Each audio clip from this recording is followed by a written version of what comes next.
Your thoughts shape your reality, and by dwelling on the past, you risk repeating it in your future. Most people wake up in the morning and start thinking about their problems. These problems are linked to certain memories, and these memories are tied to certain people and things. If the brain is like an old recorder that plays the same tape for you every day, then your brain is a record of the past. The moment you start your day, you're already thinking and living in the past. Each of your memories is linked to your emotions, and emotions are the final product of your past experiences. So the moment you remember your problems, you suddenly feel unhappy, sad, and pain arises. The way you think and how you feel creates your state of being. In other words, it creates your character. If your state of being when you start the day is rooted in the past, it means that your past, sooner or later, will become your future. For example, if something happened yesterday that made you angry, and today you wake up thinking about it, you feel angry again. Keep doing this for another 2 days, and people will think you're having a bad day.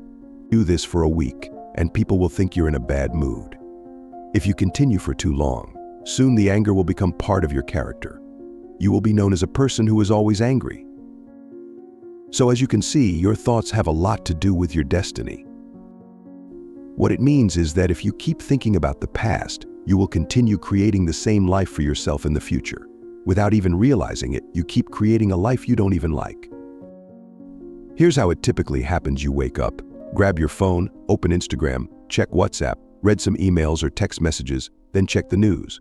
Finally, you feel really connected to everything familiar in your life. After that, you go through a series of routines. You get out of bed the same way every day, go to the bathroom, drink coffee from your favorite mug, take a shower, get dressed, and take the same bus or drive to work the same way. Eventually, you get to work and see the same people who always cause you the same emotional reactions. When your workday ends, you rush home to do the same things again tomorrow. This becomes your routine, and the routine works like a computer program. So now it's as if you've lost your free will to a program. It's no longer you running the show, but the program in your subconscious. By the age of 35, 95% of who we are is a memorized set of behaviors, emotional reactions, unconscious habits, innate attitudes, beliefs, and perceptions that function automatically like a program. So you might say with your 5% conscious mind, I want to be happy, I want to be free. But your body is running a different program. You're pitting 5% of your conscious mind against 95% of your subconscious mind. It's like putting an average skinny guy against an Olympic-level weightlifter in a weightlifting competition. No wonder you can't make significant changes and always end up reverting to the old program and creating the same life. So, how do you start making changes? Well, you have to go beyond the analytical mind, because what separates the conscious mind from the subconscious mind is the analytical mind. This is where meditation comes in. Through the practice of meditation, you can learn how to alter your brain waves and slow them down. When you do this correctly, you can access that operating system where you can start making fundamental changes. Most people wait for a crisis, trauma, disease, or diagnosis to start changing. The message from Joe Dispenza is this: why wait for negative things to happen? You can be forced to learn and change in a state of pain and suffering, or you can choose to learn and change in a state of joy and inspiration. Most people spend 70% of their lives in survival mode.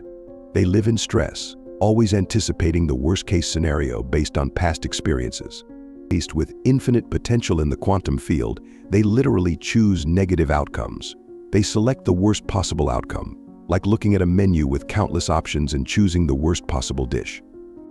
Every time you remember the negative event, you produce the same chemicals in your brain as if the event is happening again. You are sending the same emotional signals to your body.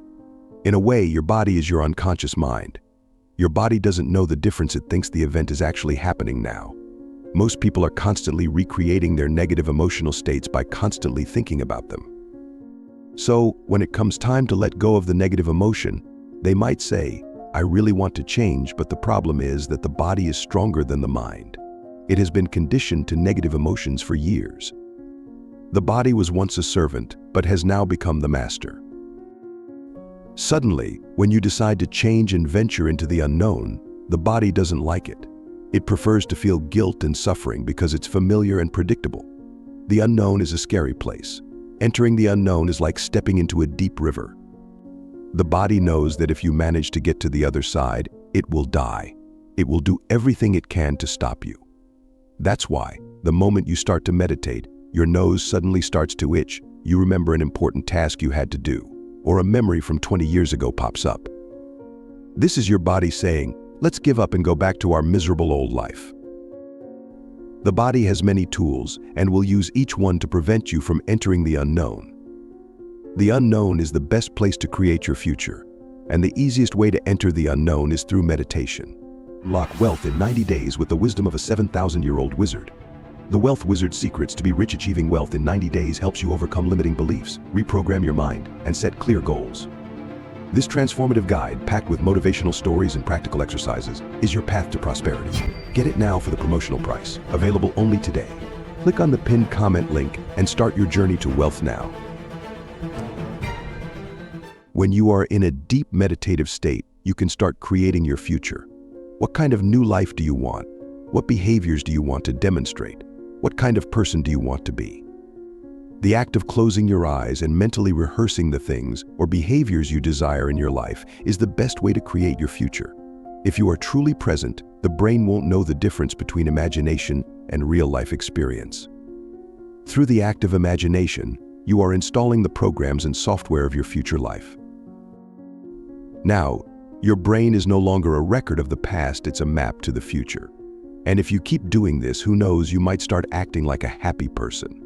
The hardest part is teaching your body emotionally what the future will feel like before it actually happens. Simply imagining isn't enough, you need to feel it emotionally in your body. If thoughts are the language of the brain, feelings are the language of the body. It is through feelings and emotions that your body understands what your mind is telling it. If you don't feel anything, it means your body isn't receiving the signal. It's like having the internet modem in your room working, but you can't connect because you've turned off the Wi-Fi on your phone. The moment you start to feel the emotions of your thoughts, you connect to the internet, and now you can start downloading your future life. Do you know what this means?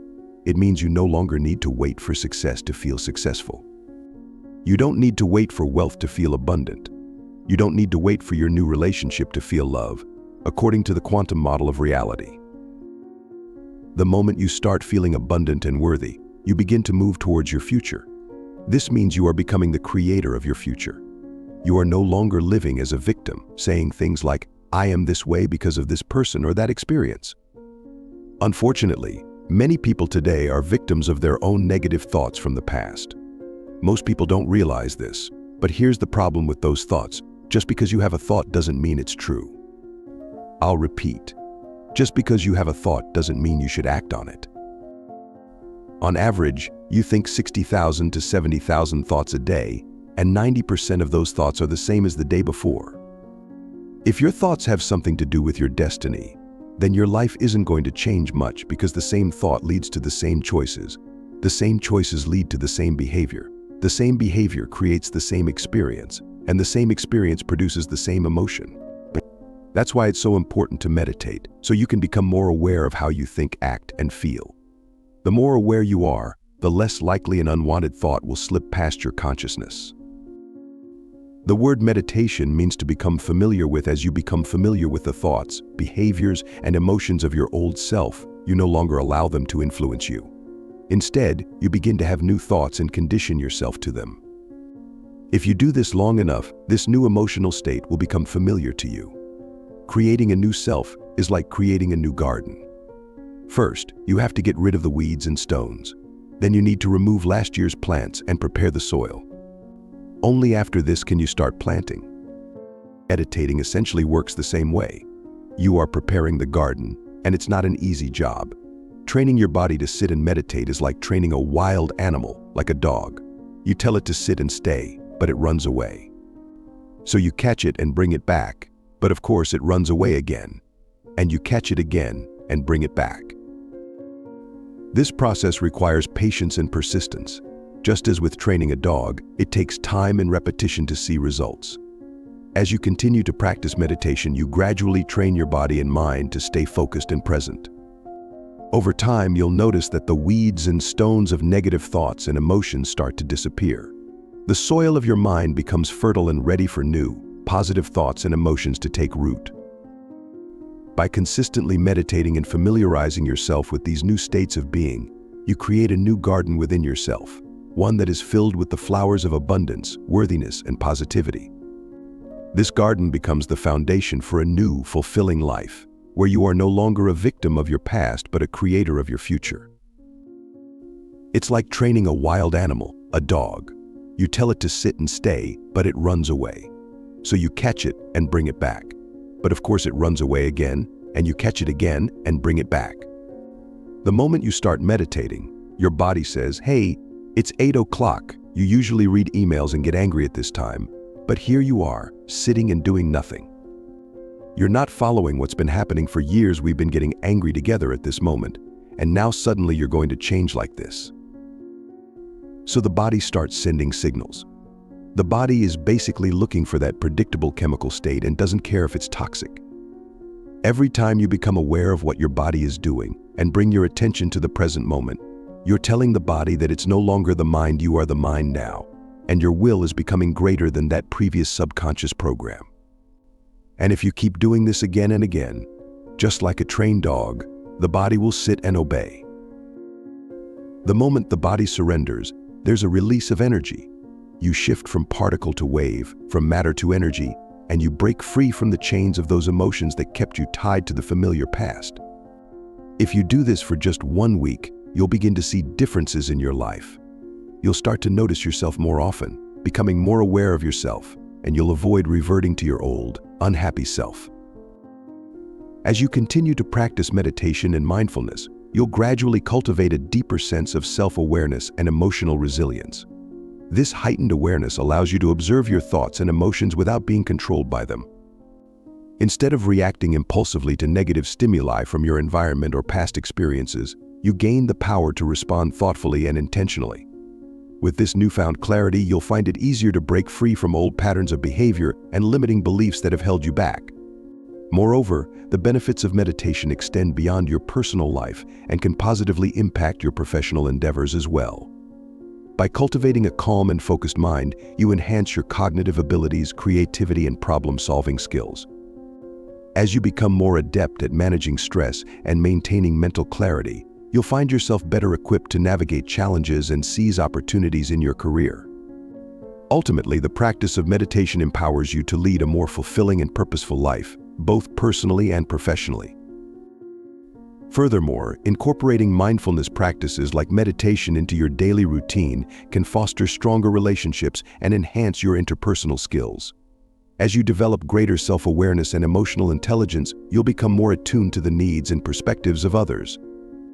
This heightened empathy and understanding enable you to communicate more effectively, resolve conflicts peacefully, and cultivate deeper connections with colleagues, friends, and loved ones.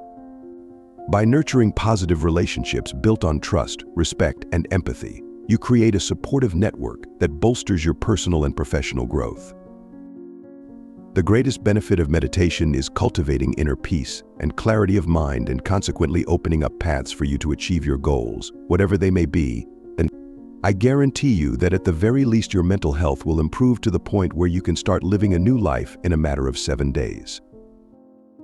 Of course, you need to repeat the process long enough until the future reality becomes the current reality. If you want to learn more about Dispenza's teachings, check out the playlist you see on the screen. It's a summary of 2 of his most famous books. Thank you for watching, and have a great day.